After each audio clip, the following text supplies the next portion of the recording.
జన సైనికుడికి కూడా అండగా ఉండి గ్రామ స్థాయిలో పార్టీని బలోపేతం చేసే విధంగా అడుగులు ముందుకు వేయాలని చెప్పి సూచనలు ఇవ్వడం.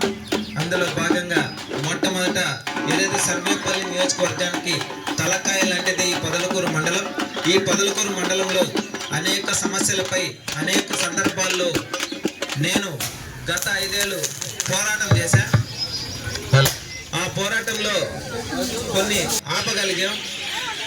అదేవిధంగా పొదలకూరు మండల ప్రజలు కూడా కూటమి ప్రభుత్వాన్ని ఆశీర్వదించారు. కాబట్టి మీకు ఎప్పుడు కూడా రుణపడి ఉంటామని చెప్పి మనస్ఫూర్తిగా తెలియజేస్తూ, మా పేరు బొబ్బేపల్లి సురేష్ నాయుడు. చాలా మందికి తెలుసుంటుంది, కొంతమందికి తెలియకపోవచ్చు. ఈ సర్వేపల్లి నియోజకవర్గంలో 5 మండలాల్లో కూడా పార్టీ బలోపేతానికి నా వంతు నేను పనిచేస్తా ఉన్నా. అందులో భాగంగా ఈ పొదలకూరు మండలంలో ఈ ప్రభరగిరి పట్టణంలో మన బొమ్మి రమణయ్య గారు నిజంగా ఒక సామాన్యమైనటువంటి వ్యక్తి. పవన్ కళ్యాణ్ గారి మీద అభిమానంతో జనసేన